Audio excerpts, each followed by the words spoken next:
ये कहानी सत्यराज की है। सत्यराज के केले के खेत थे। जब भी उसके खेतों में केलों की फसल कटाई लायक हो जाती थी, तब एक व्यापारी आया करता था। अरे सत्या, तू तो जानता ही है आजकल बाजार में कितनी मंदी चल रही है। इस बार केले के दाम और गिर गए हैं। अरे अन्ना, अगर ऐसे चलता रहा तो हम किसानों का क्या होगा? अब क्या बोलूं, इस बार दाम पहले से 20% घट गए हैं। अरे बाप रे, ऐसे चलता रहा तो हम सबका क्या होगा? सोचा था इस साल बेटी का इंग्लिश मीडियम स्कूल में एडमिशन करवा दूंगा, पर अब लगता है कि ये मुश्किल है। अब क्या बोलूं भाई। यहाँ सत्यराज की पत्नी ऐश्वर्या और बेटी बाजार से लौट रही थी। ऐश्वर्या का ध्यान बाजार में केले के चिप्स की गाड़ी पर गया। अम्मा, मुझे केले का चिप्स दिलवा दो ना अम्मा। ठीक है। दोनों केले के चिप्स के ठेले पर गए। अन्ना, कैसे दिए केले का चिप्स? 200 रुपए किलो। बाप रे, इतना महंगा। केला तो बस 10 रुपए किलो बिकता है और तुम 200 रुपए किलो चिप्स बेचते हो। केले के अलावा तेल और मेहनत भी जाती है। वैसे भी लेना है तो लो, वरना चलते बनो। गीता, मैं तुझे घर पर चिप्स बना कर देती हूँ। ये बहुत महंगा है, वो भी ढेर सारे बनाऊंगी, चलेगा ना? ठीक है अम्मा। ऐश्वर्या और गीता घर आए और ऐश्वर्या ने घर में रखे हुए कच्चे केलों से केले के चिप्स बनाना शुरू किया। अम्मा, तुमने कहाँ से सीखा ये चिप्स बनाना? अपनी अम्मा से। नानी अम्मा को चिप्स भी बनाना आता था। वैसे भी हमारे बचपन में ऐसे चिप्स के थैले नहीं होते थे, सब कुछ अम्मा ही बनाती थी। फिर तो कितने पैसे बचते होंगे ना? हाँ। गीता बड़ी बेसब्री से चिप्स के तैयार होने का इंतजार कर रही थी। फिर जब ऐश्वर्या ने चिप्स तेल की कढ़ाई से निकाले। अम्मा, बन गए क्या? हाँ, बन गए। अब बस थोड़ा सा ठंडा होने दे। ऐश्वर्या कुछ मिनटों के लिए रुकी और फिर उसने केले के चिप्स खाना शुरू कर दिया। इसी वक्त सत्यराज घर लौटा। घर लौटते ही केले के चिप्स की खुशबू आई। अरे वाह, केले के चिप्स, क्या बात है। सत्यराज भी अपनी बेटी के साथ केले के चिप्स खाने लगा। वाह वाह वाह ऐश्वर्या, तुम्हारे हाथ के केले के चिप्स कमाल हैं। पर आज किस खुशी में चिप्स बनाए हैं? वो अप्पा, मैंने बाजार में केले का चिप्स खिलाने को बोला तो अम्मा ने दाम पूछा। वो ठेले वाला 200 रुपया किलो बोला। मैं उसको बोला कच्चे केले तो 10 रुपए किलो के हैं। तो बोलता है तेल और मेहनत भी तो लगती है। तो मैंने सोचा सबके लिए ही केले के चिप्स बना लूं। केले के चिप्स खरीद कर पैसे क्यों बर्बाद करूं? ये तुमने बहुत अच्छा किया। हमारे तो केले भी घर के हैं, बस बनाने की मेहनत और तेल। लेकिन ऐश्वर्या, सोचने की बात है, केले बस 10 रुपए किलो और केले के चिप्स 200 रुपए किलो बिकते हैं। हाँ, मैं तो सोच ही रही थी हमें भी केले के चिप्स बनाने की फैक्ट्री डालनी चाहिए। मतलब बड़ी मात्रा में चिप्स बनाएंगे। हाँ, और इसमें लागत भी कम है। हम दोनों मिलकर ये कर सकते हैं। बस मदद के लिए एक सहायक रखना होगा। वो भी है, और हमारी आमदनी कितने गुना बढ़ जाएगी वो सोचो।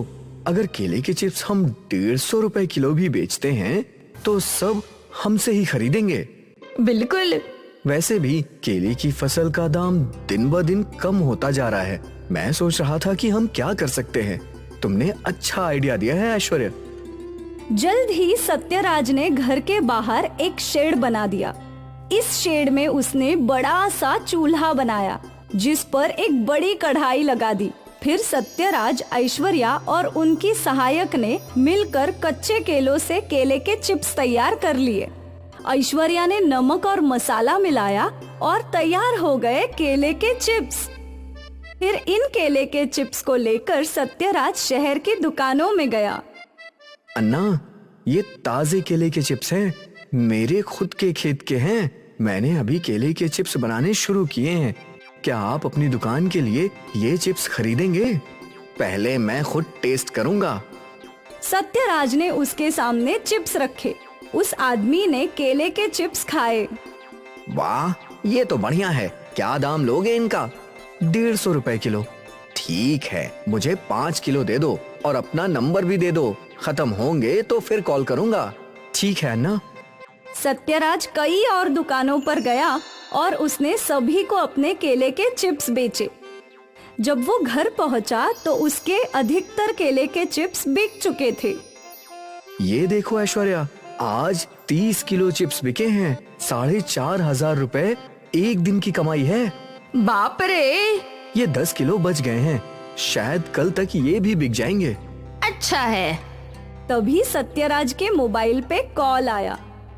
जी अन्ना, अभी 10 किलो केले के चिप्स बचे हैं। हाँ, अभी लाता हूँ। क्या हुआ? लगता है हमारे चिप्स अच्छे से बिक रहे हैं। वो दुकानदार को और 10 किलो चाहिए, देकर आता हूँ। सत्यराज दुकानदार को केले के चिप्स देकर पैसे लेकर आता है। रास्ते में उसे कई और दुकानदारों के कॉल आते हैं। अरे ऐश्वर्या, सारे चिप्स खत्म हो गए। कल 30 किलो चिप्स का और ऑर्डर आया है। वाह, ये तो बढ़िया है। सोचा नहीं था कि केले से मैं कभी इतने पैसे कमाऊंगा। अब सब कुछ सही हो जाएगा। बिल्कुल। ऐश्वर्या के केले के चिप्स धूम मचा चुके थे। वो रोज 30-40 किलो केले के चिप्स बनाया करती थी, जो हाथों हाथ बिक जाया करते थे। दोनों पति पत्नी बहुत मुनाफा कमा रहे थे। फिर एक रात ऐश्वर्या के दिमाग में एक ख्याल आया। मुझे और भी मुनाफा कमाना है। अगर मैं सस्ता वाला तेल इस्तेमाल करूँ तो मेरा मुनाफा बढ़ जाएगा। हाँ, वैसे भी तेल से स्वाद में क्या फर्क आएगा। और अगले दिन से ऐश्वर्या ने सस्ते वाले तेल में केले के चिप्स बनाना शुरू किया। इस बात से अनजान सत्या चिप्स को दुकानों पर बेच आया। ये सिलसिला कुछ दिनों तक चलता रहा। फिर एकाएक दुकानदार कम चिप्स खरीदने लगे। आज 3 किलो ही चिप्स दो भाई। देखो, कल के भी ऐसे ही पड़े हैं। अब सत्या सोच में पड़ गया कि अचानक उनके चिप्स की डिमांड गिर कैसे गई। ऐश्वर्या, अचानक लोगों ने चिप्स खरीदना कम क्यों कर दिया होगा? ऐश्वर्या के चेहरे पर चिंता थी, मानो वो जानती थी कि क्या हुआ है। शायद ये मेरी गलती है। मैंने ही अच्छे तेल की जगह सस्ता तेल डाला। सोचा लोगों को स्वाद पता नहीं चलेगा और हमारा मुनाफा बढ़ जाएगा। तुमने ऐसा क्यों किया? ये तो बेईमानी हुई। तुम्हारे थोड़े से लालच की वजह से हमारा व्यापार बंद हो जाएगा। मैंने ऐसा बिल्कुल नहीं सोचा था। अब हम क्या करें? अब एक ही उपाय है। सत्यराज ने ऐश्वर्या को अच्छे तेल में केले के चिप्स बनाने को कहा। ये चिप्स सत्यराज दुकानदारों के पास ले गया। अरे अन्ना, पहले के चिप्स जितने भी बचे हैं मुझे वापस दे दो। ये नए और अच्छे चिप्स ले लो। लगता है हमसे बनाने में कुछ गलती हो गई थी, इसलिए स्वाद इतना अच्छा नहीं था। ठीक है भाई, पर आगे से ऐसी कोई गलती मत करना। बिल्कुल नहीं अन्ना। सत्यराज ने सारी दुकानों पर केले के चिप्स बदल दिए और फिर पहले की तरह उनके चिप्स बिकने लगे। इस बार तो मैंने संभाल लिया है। अगली बार ऐसा कुछ भी मत करना। नहीं नहीं, मैं समझ गई कि लालच बुरी बला है। मैं फिर कभी लालच के कारण मिलावट नहीं करूंगी। और जल्द ही उनकी एक फैक्ट्री बन गई, गीता चिप्स फैक्ट्री। उनकी ईमानदारी के कारण ही उनका व्यापार इतना बड़ा बन पाया।